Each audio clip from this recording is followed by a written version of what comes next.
Okay, so this is part 4 of I'll Give You the Sun by Janny Nelson. And so last video, we left off on Noah's perspective at age 13 and a half. And we didn't get all the way through with it, so we're still on Noah's perspective. And what happened in the last video was that basically Noah sneaks away to take classes at CSA over the summer, and he just kind of stands outside the classroom and tries to follow along. And we meet this English guy, and he's basically the model that Noah and his class has been assigned to draw. But he talks with the model, and he eventually ends up drawing him in abstract. And we see that he's an English guy who's sad and depressed, basically. We also are introduced to Brian, who is the kid who moved in Noah's neighborhood. And they basically become friends. And when we left off, when Fry and Zephyr begin to attack Noah, Brian defends him by throwing rocks at them. So we left off when Brian and Noah have escaped. I give up on the sketch, close my eyes, lean back in my desk chair. In my mind, I can draw Brian with lightning. What, I hear, you meditating now? Swami Sweetwine has a certain ring. I keep my eyes shut. Go away, Jude. Where have you been all week? Nowhere. What have you been doing? Nothing. Each morning since he hurled those meteorites at Fry and Bigfoot, 5 mornings so far to be exact, I've waited on the roof, totally deranged, my head a few feet above my neck, for his garage to open so we can plunge into the woods again and become imaginary. That's the only way I can describe it. Portrait, self-portrait. 2 boys jump and stay up. So is Brian nice? I open my eyes. She knows his name now. He's no longer such a freak. She's leaning against the doorframe in lime green pajama bottoms and a fuchsia tank top, looking like one of those color-swirled lollipops you get on the boardwalk. If you squint your eyes, lots of girls look like those lollipops. Jude holds out her hand in front of her, examines 5 shiny purple nails. Everyone's talking about this, like he's this baseball god, like he's headed for the major leagues. Fry's cousin, he's here for the summer. His little brother goes to the same school back east. They call him the Axe or something. I burst out laughing. The Axe. Brian is called the Axe. I flip the page and start drawing it. Is this why there's been no retaliation? Why Fry passed me the other day while I was having a discussion with Rascal the horse, and before I can even think of peeling away to Oregon, he pointed at me and said, "Dude," and that was it. So is he? She repeats. Her hair is particularly bloodthirsty tonight, snaking all around the room, swarming the furniture, vining up the legs of the chairs, stretching over the walls. I'm next. Is he what? Nice, Bubble. Is Brian, your new best friend, nice? He's fine, I say, ignoring the bubble. Whatever. Like anyone. But you don't like anyone. I hear the jealousy now. What animal is he then? She's twirling a string of hair around her index finger so tightly, the tips ballooning red and bulbous like it might burst. A hamster, I say. She laughs. Yeah, right. The Axe is a hamster. I have to get her off Brian. Forget shutters. If I could put the Great Wall of China around him and me, I would. So who's M? I ask, remembering the asshat Ouija board. He's no one. Fine. I turn back around to the Axe drawing. I hear, how would you rather die? Drinking gasoline and then lighting a match in your mouth, or getting burned alive? The explosion, I say, trying to hide my smile, because after all of these months of ignoring me, she's sucking up. Duh, obviously. Yeah, just warming you up. It's been a while. How about... There's a tapping at the window. Is that him at the window? I hate the excitement in her voice. Is it though? At night? I did casually mention to him which room was mine, right on the street with easy access, a few dozen times because, well, I have my reasons. I get up from my desk and walk over to the window and flip the shade. It is him. Real and everything. Sometimes I wonder if I'm making the whole thing up, and if someone were looking down from above, they'd see me alone all day, talking and laughing by myself in the middle of a forest. He's framed in the light from the room, looking like he stuck his toe in a socket. He's not wearing his hat. His hair's amped out all over his head. His eyes are all sparked up too. I open the window. I totally want to meet him, I hear Jude say from behind me. I do not want that. Do not. I want her to fall in a hole. I bend down and stick my head and shoulders out, spreading myself as much as I can across the windowsill so Jude can't see out or Brian in. The air is cool, feathery on my face.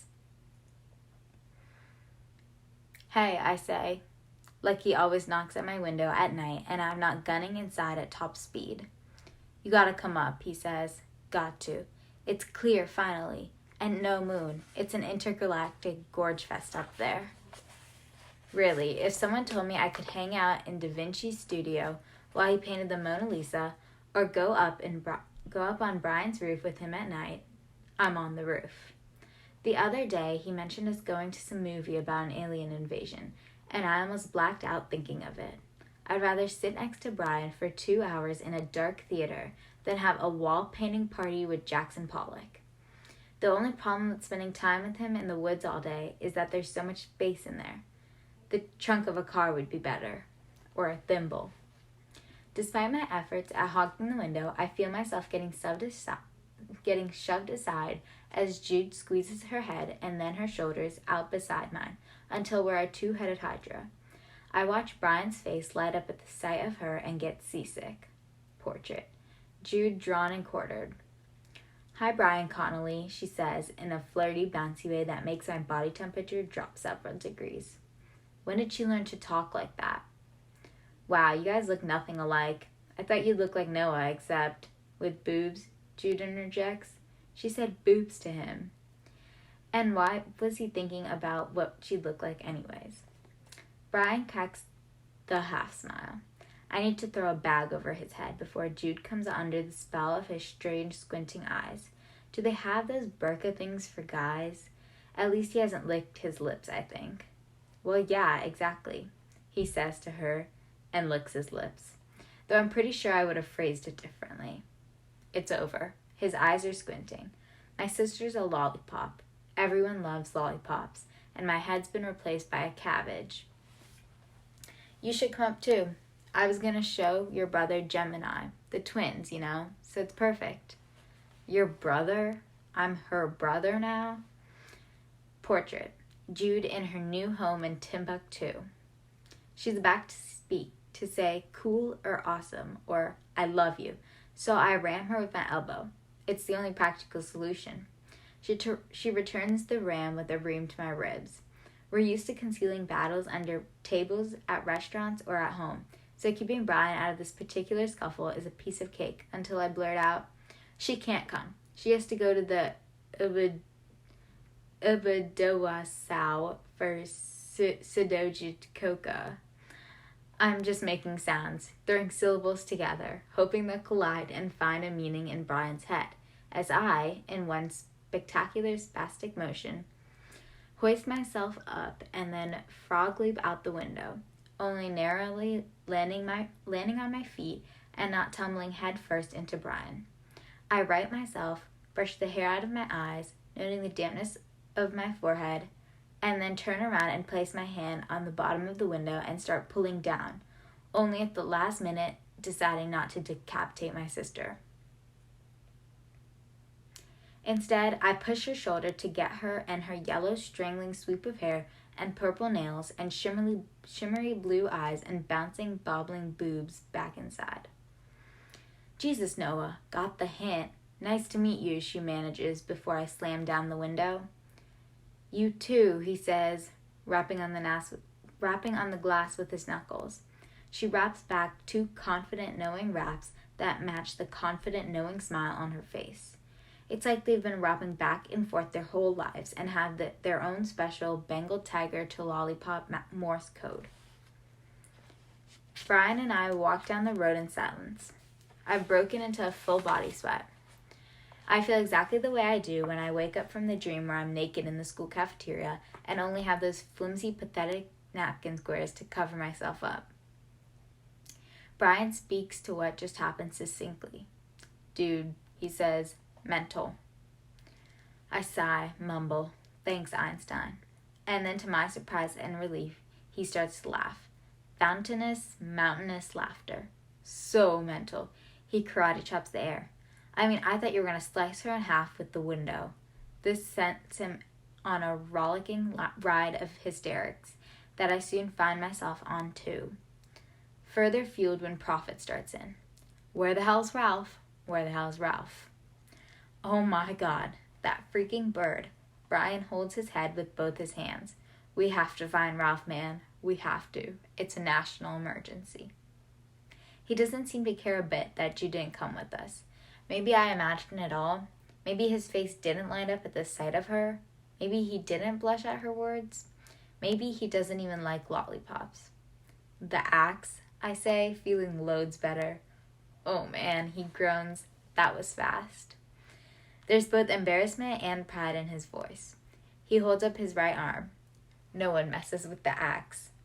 The axe comes down on my shoulder and jostles me. We're under a street lamp, and I pray my face isn't revealing what's happened inside me at this contact. It's the first time he's touched me.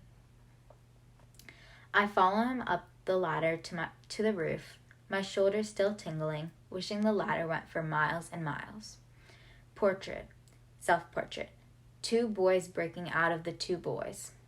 As we climb, I can hear plants growing in the dark, can feel the blood speeding around inside me. And then the scent of jasmine engulfs us. Grandma Sweetwine used to tell us to hold our breath around the scent of night-blooming jasmine if we didn't want to give away all our secrets. She'd say the police would do much better handing out vines of the white trumpet flowers to the accused than hooking them up to a lie detector. I really hope this one bit of hogwash is true. I want to know Brian's secrets. Once up, he takes the flashlight from his sweatshirt pocket and shines our way to the telescope. The light from it is red, not white, he explains, so we don't lose our night vision.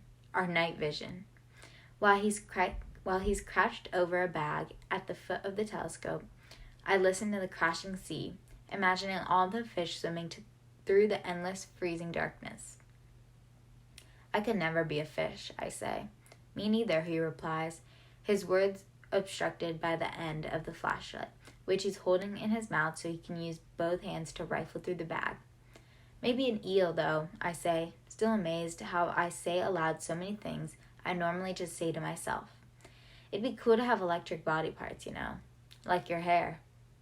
I hear his muffled laugh through the flashlight, and it shoots me dead with happiness.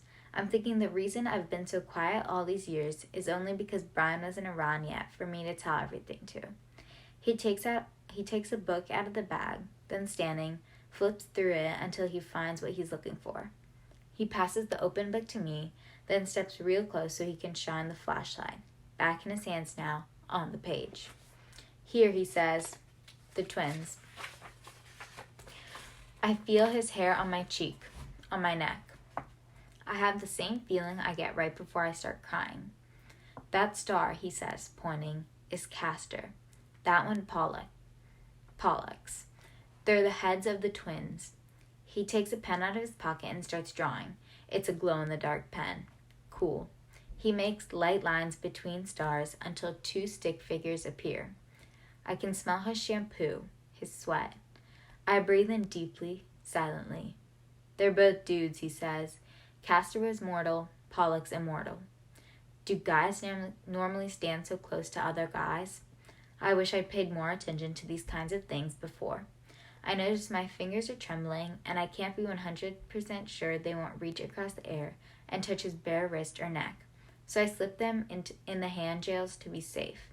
I close my fingers around the rock he gave me. When Castor died, he says, Pollux missed him too much, so he made a deal to share his immortality with him. and that's how they both ended up in the sky. I'd do that, I say. Totally. Yeah, must be a twin thing, he says, misunderstanding. Though you'd never know it from that death by window maneuver. I feel my face flush, because I meant him, duh. I'd share my immortality with him. I meant you, I want to holler. Brian's bent over the telescope, adjusting something. The twins are thought to be responsible for shipwrecks, said to appear sailors at St. Elmo's fire. Know what that is? He doesn't wait for my answer, just plows on in his Einstein mode. It's an electrical weather phenomenon where a luminous plasma is created because charged particles separate and create electric fields that in turn create this corona discharge. Whoa, I say. He laughs, but continues on just as incomprehensibly. I get the gist. The twins cause things to burst into flames. He turns around, shines the flashlight in my face. It's crazy that it happens, he says. But it does, like all the time. He's like a bag of selves.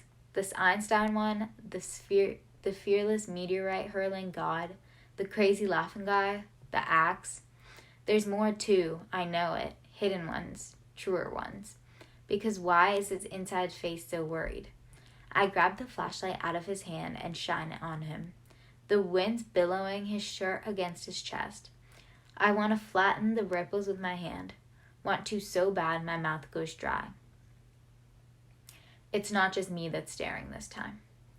The smell of jasmine makes people tell their secrets, I say to him, my voice low. Is that jasmine? He says, twirling the air with his hand. I nod. The flashlight's bright on his face.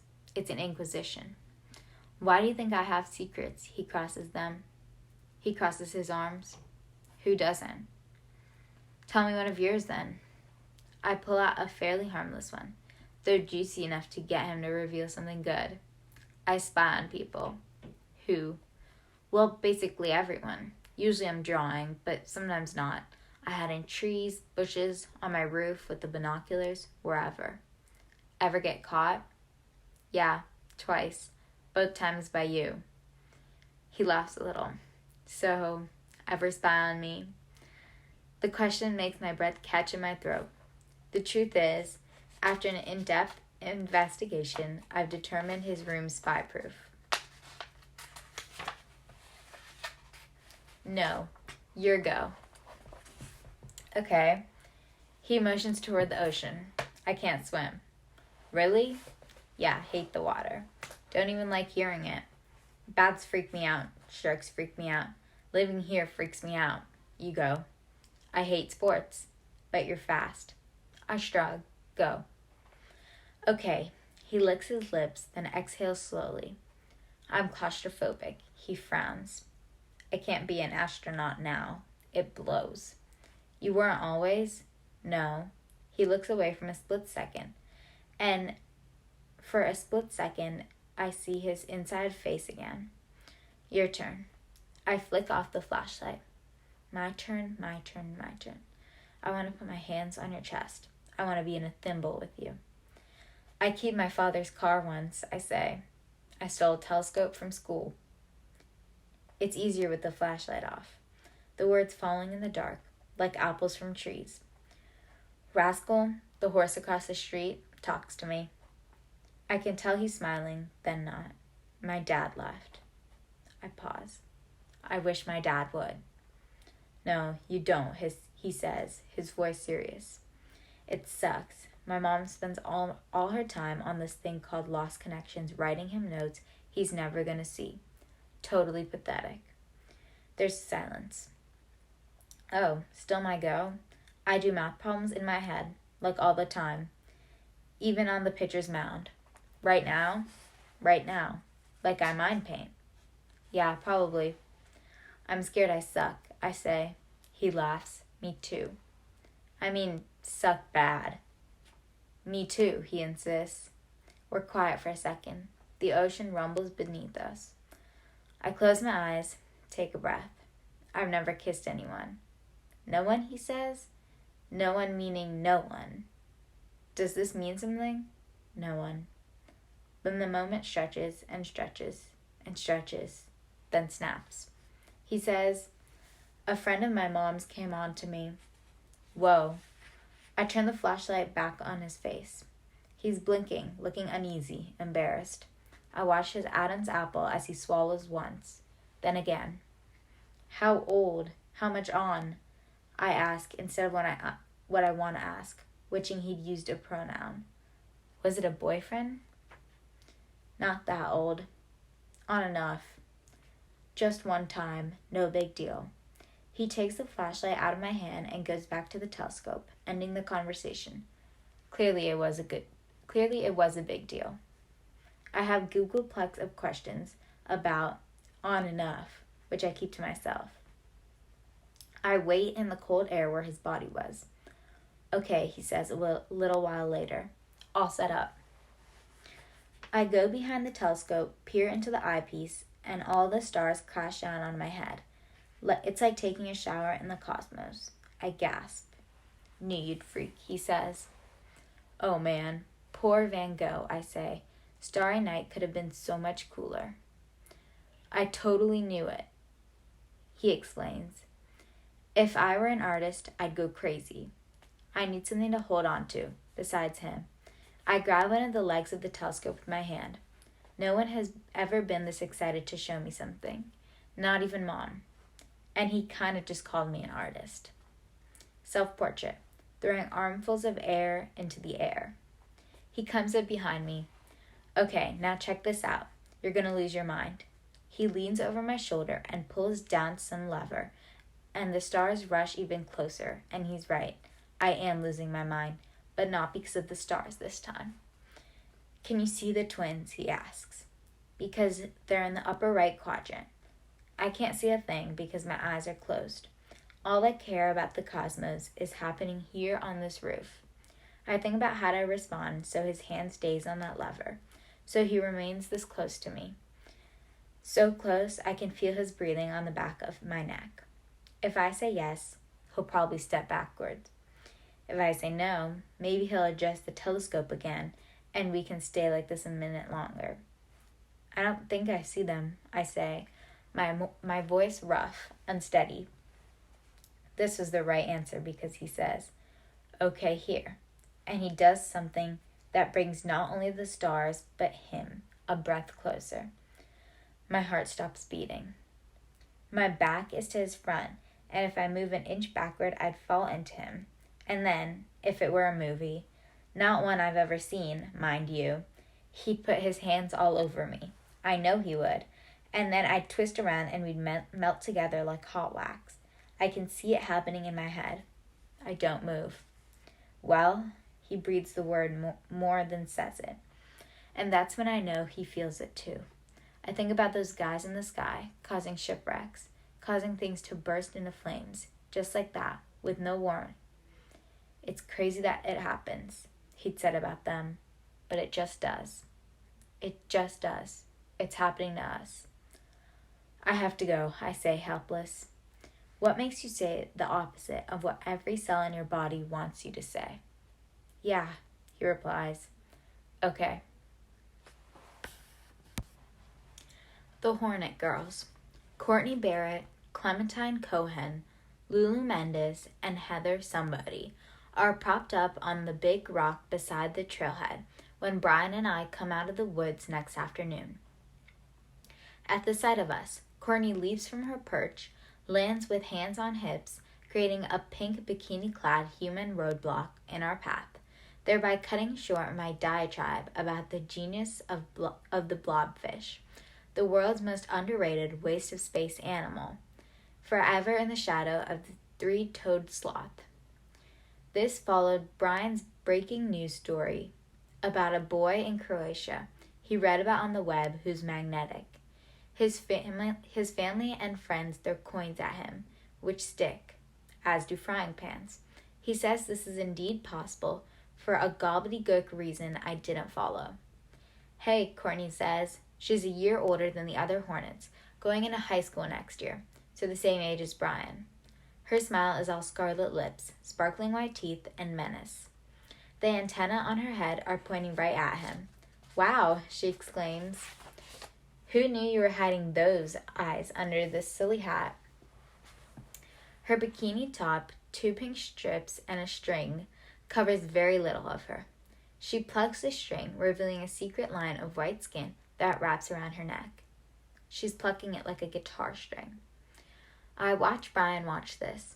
Then I watch Brian being watched by her, knowing Courtney's registering the way his t-shirt falls like water over his broad chest, registering his tanned, strong baseball arms, registering the totally cool space between the teeth, the squint, the freckles, registering there's no word in her hornet head to describe the particular color of his eyes.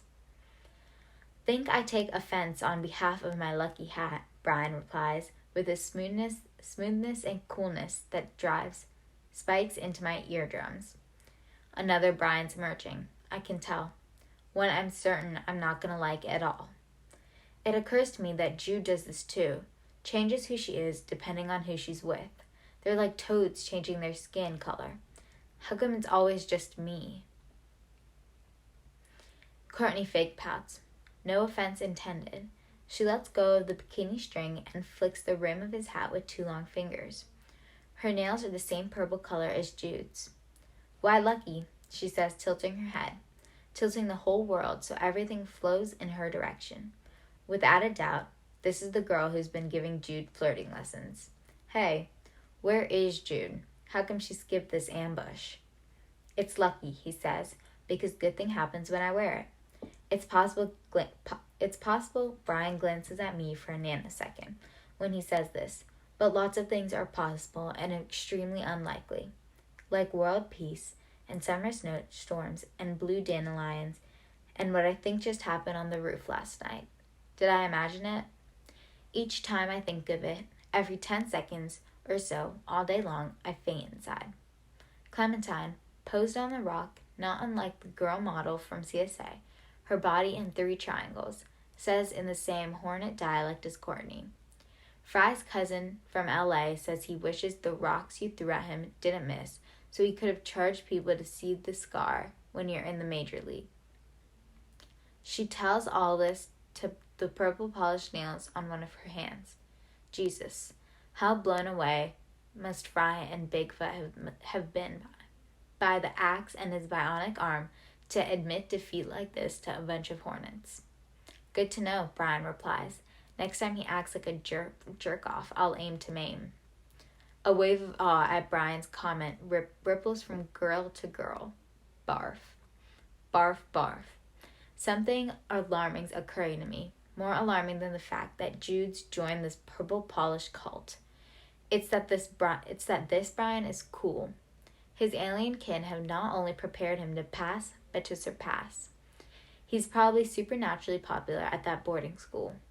A jock and popular. How could I not have noticed? I must have gotten thrown off by the endless geek rants about the globular clusters orbiting galactic cores, rants that I see are being kept under wraps in present company. Doesn't he know popular people are covered in flame retardant? Doesn't he know popular people aren't revolutionaries? I want to grab him by the wrist and head back into the woods. Tell these guys sorry, but I found him first. But then I think, no, that's not true. He found me. He tracked me like a Bengal tiger. I wish he'd choose that self and stick to it. Clementine, still taking to her nails, says, should we call you the Axe? Or maybe just Axe? Ooh, she squeals exactly like a warthog. I like that. I'd prefer Brian, he says. It's the off-season. Okay, Brian, Courtney says, like she invented his name. You guys should totally come hang out at the spot. She looks at me. Jude does. I'm shocked to be acknowledged. My cabbage head nods without my consent. She smiles at me in a way that could just as easily be a scowl. Your sister says you're some kind of prodigy. She plucks on the bikini string. Maybe I'll let you draw me sometime. Brian crosses his arms in front of his chest. No. You'd be lucky if he lets you pose for him. If he lets you pose for him sometime. I grow 60,000 feet taller. But then Courtney slaps her own wrist, mewing at Brian. Bad girl. Got it. Okay, time to torch the neighborhood. And the worst part is, her lameness breaks at his half smile, which she's mirroring back at him with one of her radiant own. Self-portrait. Boy in plastic bag turning blue. A few sandpipers skitter down the road toward Rascal's stable. I do wish I were a horse. Several moments pass, and then Lulu slides off the rock and stands behind Courtney. Clementine follows, slipping in next to Lulu. The hornets are swarming. Only Heather remains on the rock. You surf? Lulu asks Brian. I'm not much into the beach, he replies.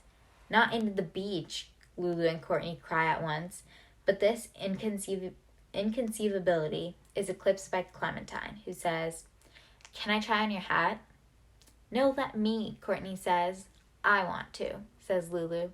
I roll my eyes and then hear someone laugh, without a trace of hornet hum.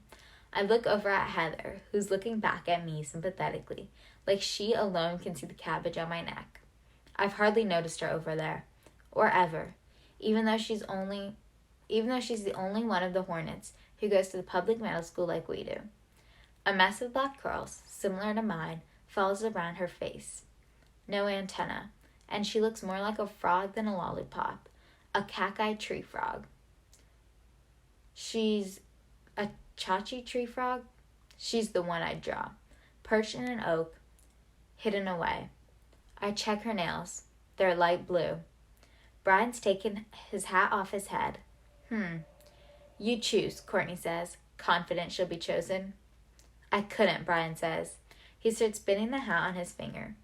Unless, with a quick flick of his wrist, he tosses the hat onto my head. And I'm soaring. I take back everything. He is a revolutionary. Until I realize they're all laughing, including him, like this is the funniest thing ever. Cop out, Courtney says. She takes the hat off my head like I'm a hat rack and hands it back to Brian. Now choose.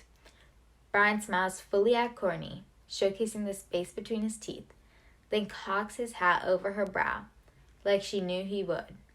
The look on her face is unmistakably mission accomplished. He leans back and regards her. Suits you. I want to kick him in the head. Instead, I let the wind at my back scoop me up and toss me over the cliff into the sea. Gotta bounce, I say, remembering that's what I heard someone say to someone, sometime, somewhere, at a school, or maybe it was on TV, or in a movie. Probably not even from this decade, but who cares? All I know is that I have to get away before I evaporate or crumple or cry. I think for a hopeful moment that Brian might follow me across the street, but he just says later. My heart leaves, hitchhikes right out of my body, heads north, catches a ferry across the Bering Sea, and plants itself in Siberia, with the polar bears and ibex and longhorned goats until it turns into a teeny tiny glacier. Because I imagined it. Last night, this is what happened. He adjusted a lever on the telescope. That's it. I just happened to be standing in the way. Noah has an overactive imagination, written on every school report I've ever gotten, to which Mom would laugh and say, a leopard can't change its spots now, can it?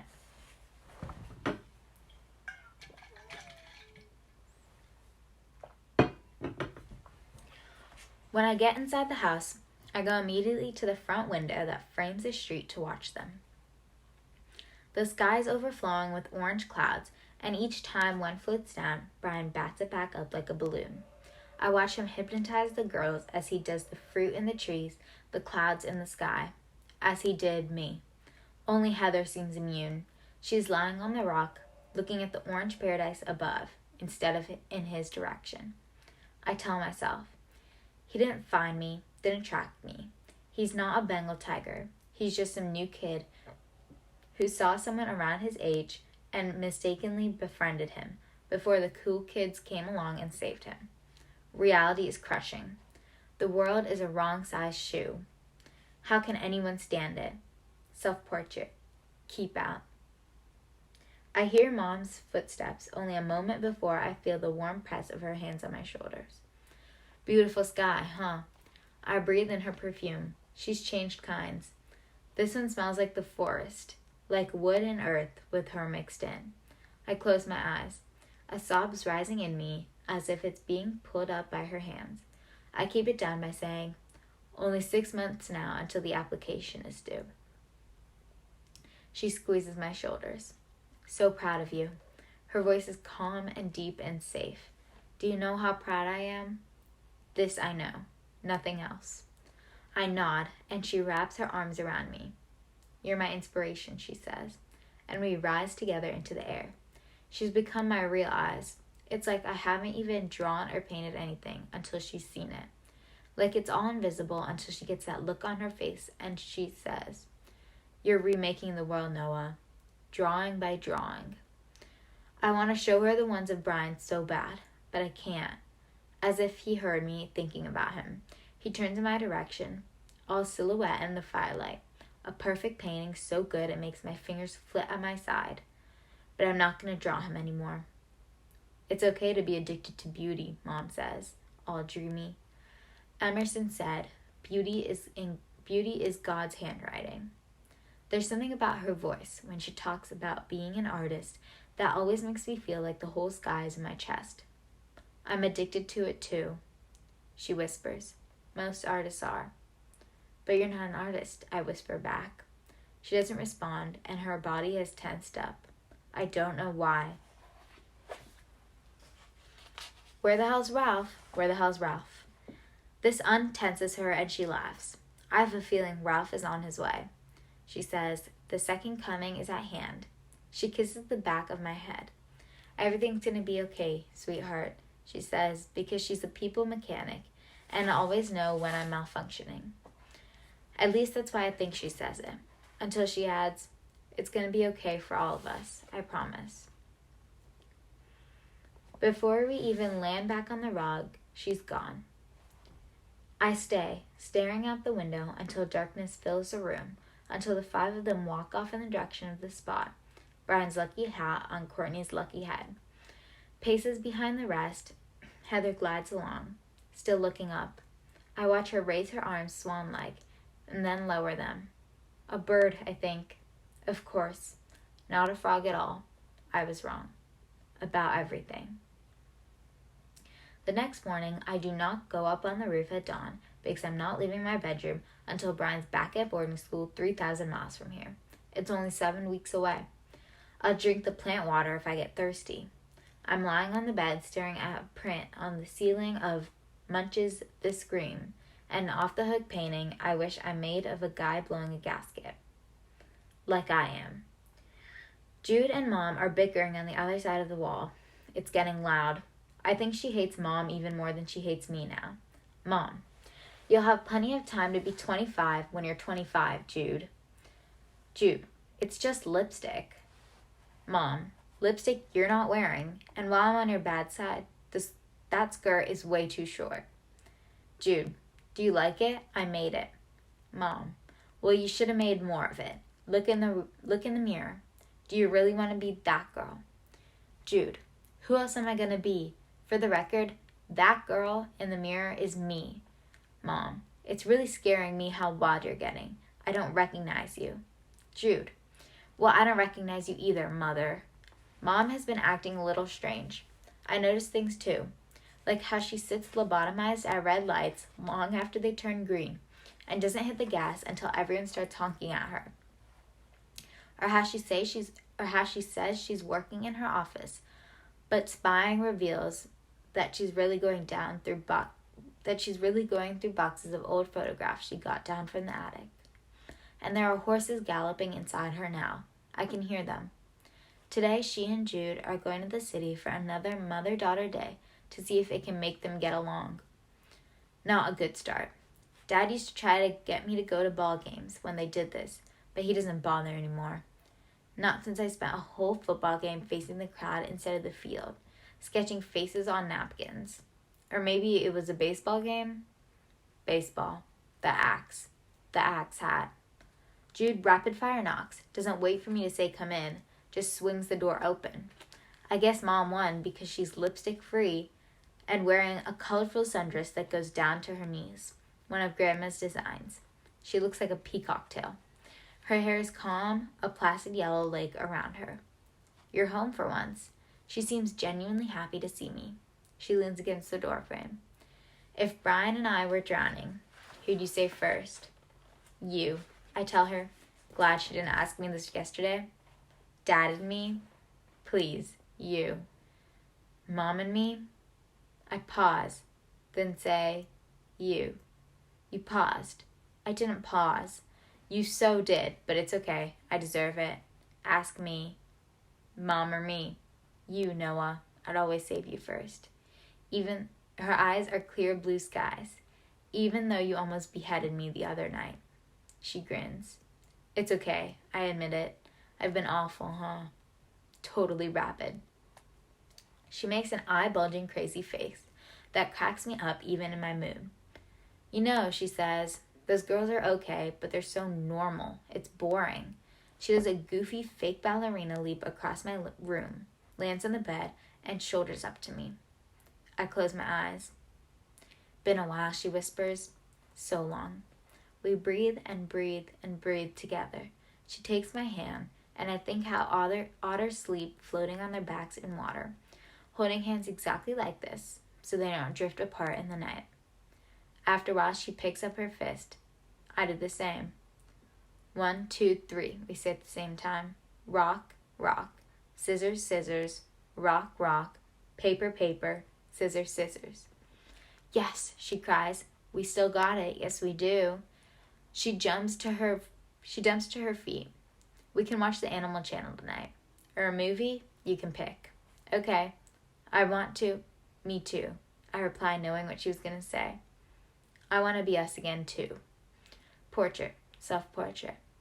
Brother and sister sit on a seesaw, blindfolded. She smiles, touches my arm. Don't be sad. She says it so warmly it makes the air change color. It came right through the wall last night. This was worse when we were younger.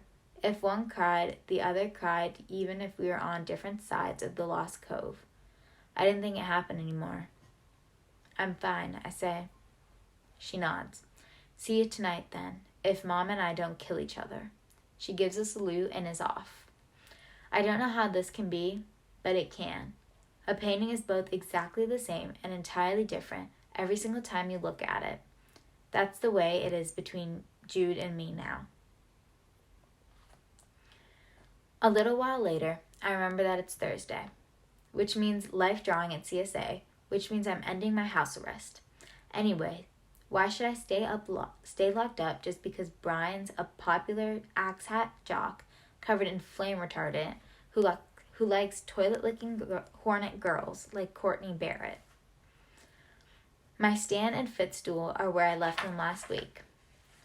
I pick them up, telling myself that nothing matters but getting into CSA, and I can hang out with Jude for the rest of summer. And Rascal, and go to the museums with Mom. I don't need Brian.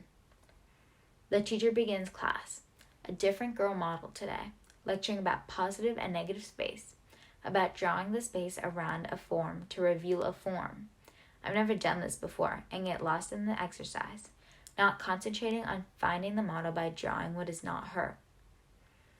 But during the second part of class, I sit down with my back against the wall and begin drawing Brian in this outside way, even though I said I never draw him again. I can't help it. He's in me and needs to get out. I do sketch after sketch. I'm concentrating so hard that I don't see anyone approaching until my light gets blocked. I spring back in surprise, and an embarrassing garbled sound flies out of my mouth as my brain catches up to the fact that it's him, that Brian's standing out in front of me. He has no meteorite bag, no magnet rake, which means he came all the way down here to find me. Again. I attempt to keep the joy behind my face, not on it. Waited this morning, he says, then licks his bottom lip so nervously, so perfectly, it causes pain deep in my chest. He glances at my pad. I flip it over before he can see himself, then get up, motioning for him to go back into the woods so no one inside hears us. I stow the stool and stand, hoping my knees don't give out, or alternatively, that I don't start dancing a jig. He's waiting by that same tree as last time. So the English guy, he says as we start walking, he there today? If there's one thing I know how to read in a voice, thanks to Jude, it's jealousy. I take a supremely happy breath. He got booted last week. The drinking? Yeah. The woods are quiet except for our crunching footsteps and a crooning mockingbird somewhere in the trees. Noah, I suck in air. How can someone just saying your name make you feel like this? Yeah. There's a lot of emotion running around his face, but I don't know what kind it is. I focus on my sneakers instead. Minute after silent minute ticks by. It's like this, he says eventually. He stopped walking and is picking bark off an oak tree's trunk. There are all these planets that get ejected from the planetary systems that they first belonged in, and they just wander on their own through deep space, going their lonely way across the universe without a sun. You know, forever. His eyes are begging me to understand something. I think about what he just said. He's talked about this before, these lonely, drifting, sunless planets. So what? Is he saying he doesn't want to be an outsider like me? Well, fine. I turn to go. No, he grabs my sleeve. He grabbed my sleeve. The earth pauses on its axis. Oh, screw it. He licks his lip, looks at me desperately. He's stammering. Just what? I ask. Just don't worry, okay? The words fly out of his mouth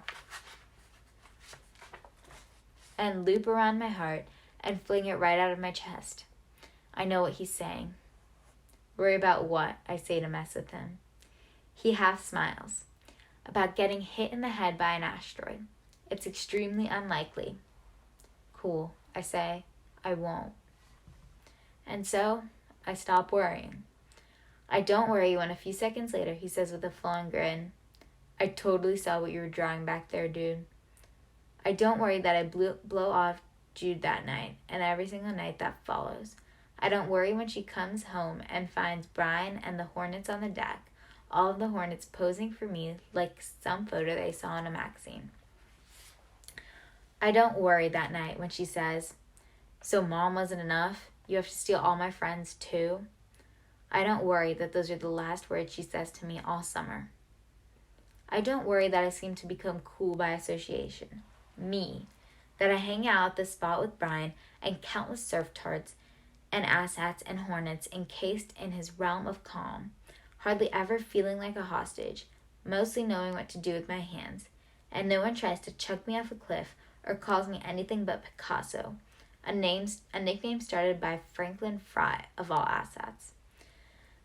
I don't worry that it's not as hard as I thought to pretend like everyone else, to change your skin color like a toad, to wear a little flame retardant.